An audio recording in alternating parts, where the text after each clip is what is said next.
Hello, welcome to the Jazz Ranch. I'm going to be talking about jazz rhythm and three-part harmony.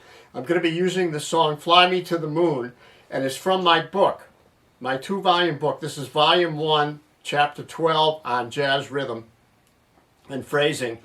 I'm also going to be talking about three-part harmony.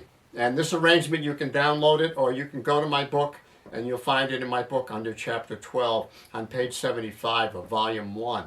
Now, I'm going to pretend you're sitting next to me here, and this is unscripted, so I'm just talking off the top of my head. But I want to talk about three-part harmony, and if you learn block chords, then you know that you play root, third, fifth, or root, third, fifth, seventh in the left hand. This is going to be different. This is going to be spread out between the two hands. So you're going to either have one note in the right hand and two notes in the left hand, or you're going to have one note in the left hand and two notes in the right hand.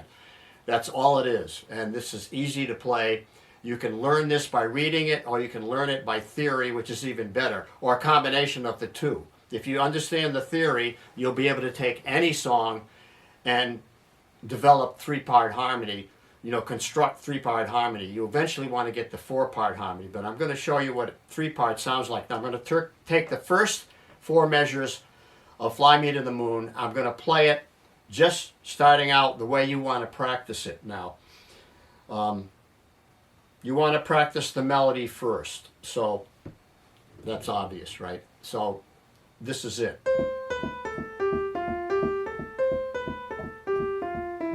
Now I'm not giving it any timing or any phrasing. I'm just playing those as quarter notes, and that's what you want to do. You want to get the notes and the fingering. Fingering's kind of obvious if you understand fingering to some degree. That's pretty much it for the right hand. Now for the left hand, you want the roots of the chords or the bass note, and in this case it's the roots. So the chords are A minor to D minor to G7 to C.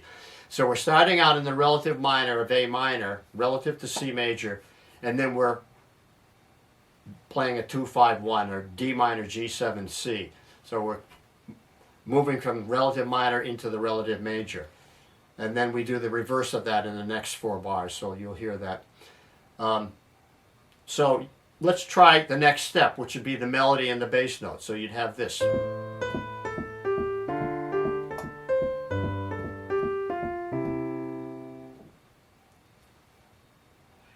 Two most important steps, melody and bass note. Those are the first two. Third step, add a harmony note. Now, what harmony note do we add? That's a great question. And what it is you're either going to add the third, that's the first harmony note you should add, or the seventh. And it's because this is a jazz song, or we're interpreting it from jazz. We're going to place the seventh as more important than the fifth or any other note. So we're going to say the seventh. Now, the seventh could be either a major seventh or a minor seventh. In other words, I'm not talking about chords now, I'm talking about the intervals. Now the third can be either a major third or a minor third. So you have those and it's pretty much laid out for you because they're giving you the chords here. You don't have to figure them out. So it's A minor is the first chord. So you know that the third's going to be a minor third. Now, just so happens that it's the melody note. Now when it's the melody note in three-part harmony, you're just going to add the seventh to the harmony. So what's the seventh of A minor? It's G. How do we know that? Well, just play the scale. There's the major seventh. The minor seventh is going to be a half step below that. So it's a G, right? So A, melody note, there's the G. You could add it down there and have it there, but I'm going to add it to the right hand like that. So there you have the three-part harmony for the first chord and beat one. So now we go to D minor here. What do we do? Wow, there, it's a third again. So we'll add the seventh here. Now you can add it in the right hand or the left. I'm going to add it in the left. So I'm going to have this. Now notice that it sounds good. It's not full, but it's complete. Why? Because you have a third, you have a seventh, you have a melody, you have a bass note. And the order of priority, melody, bass note, which is the root. So you have the foundation. and then you have the third, which is the melody note, which defines whether it's major or minor, and you have the seventh, which defines whether it's a dominant seventh or a major seventh or a minor seventh. In this case, it's a minor seventh, so you have that, and you have all you need. There you have the third in the melody. Now we get to the G7. Now it's a dominant seventh, so it's a major chord, and there's your major third right there. How do we know that? Major third, right? So there's your minor seventh interval there, or a dominant seventh. So when you understand the theory of this, you're able to construct this same idea with any song that you play when you understand the theory of it. You know, and so I like to understand theory and explain it that way. And it may be more difficult, but you'll gain at the end of the whole thing. You'll have more knowledge, and you'll understand more in depth what you're playing, rather than just reading notes or playing by ear. Once you understand theory, you can use ear, you can use reading ability, you can use everything together to understand music and understand how to play songs. So this arrangement you can learn, and you will understand three-part harmony. And then you can take this arrangement and add a fourth part, you know, and build something, you know. But I'm telling you what the priorities are: melody, bass note, third, seventh. Get those in there, you know. And in this case, we only need three-part harmony because the melody note is the third every time. So you just have to add the seventh. So I'm adding the seventh here. There's the seventh. There's the seventh. There's the seventh. Continuing. It stays on the third again for melody. So there's the seventh of the F major, 7. There's the seventh of the B minor, 7 flat 5. There's the seventh of the E7. And then there you just have an A minor.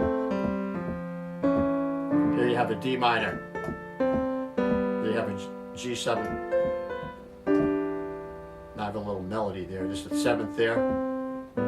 There's the seventh there.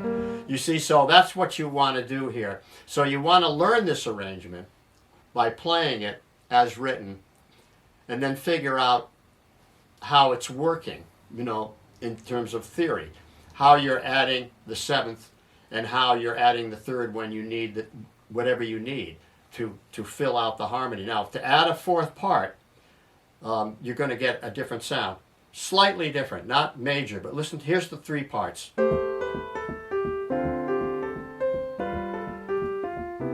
Now here's the fourth part. We add the fifth here. See, it's a little fuller than this. So you have that note in. So you have that note in. Then you have that additional. You can put the fifth there. See, so you have that additional note. So that additional note fills it out a little bit. Now it can be a fifth. If you already have the melody note and the bass note and the third and the seventh, you could add the fifth after that. Chances are you're going to have the third in the melody or the seventh in the melody, so then you can, you know, add the fifth, or you can add a color tone. Usually I prefer a color tone before the fifth. But that's a personal thing. And so now the rhythm. Now, if it's just quarter notes, it sounds like this. So it's just like a march. So syncopating it, now this is where the individuality of yourself or whoever's playing it can express themselves, you know. So I wrote it rhythmically like this.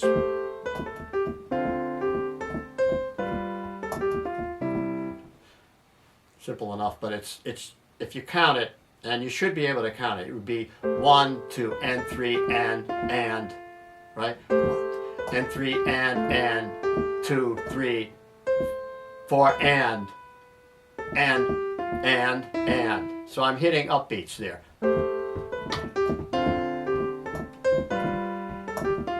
See, that syncopation or anticipation on the and Usually I think of it as ahead of the beat rather than after the beat, even though it might be 3 and. I think of it and 4. So it's anticipating, you're anticipating the downbeat. That's, of course, that first one is the end of 1, 2, and. That's ahead of 4. Ahead of 4, ahead of 4. You see there.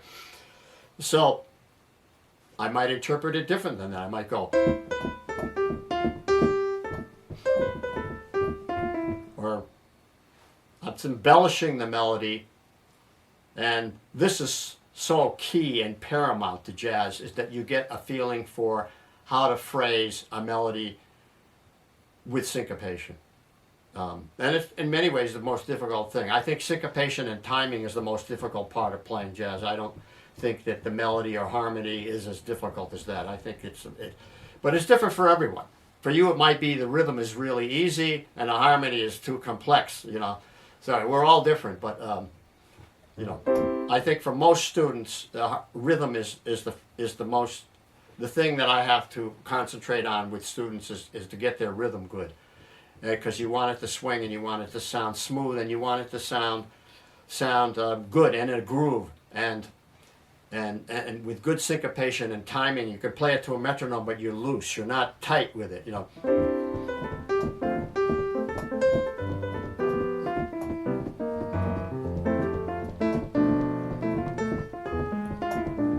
You see, so all that. And everything has to be practiced slowly. So even when you're playing rhythmically, like.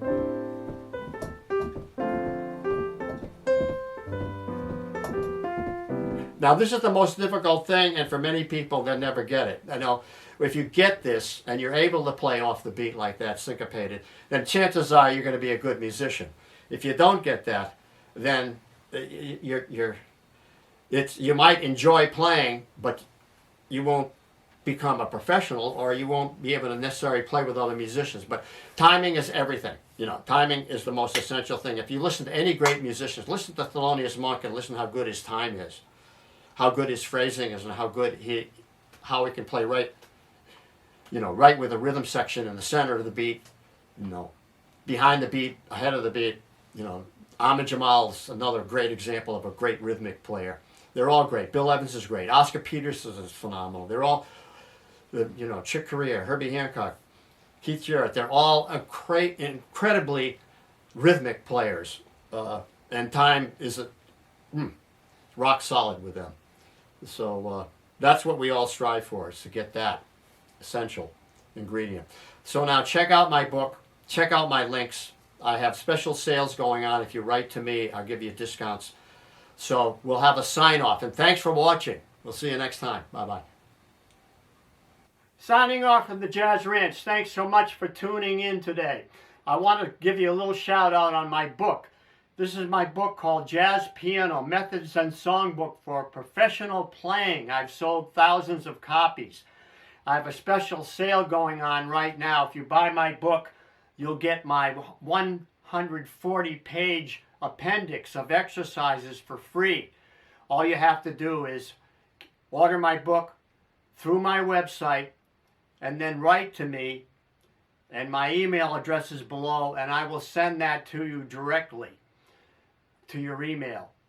So please check out the videos I've made on both books so you can see everything that's inside them. Where can you go and see a complete inside of a book on a video?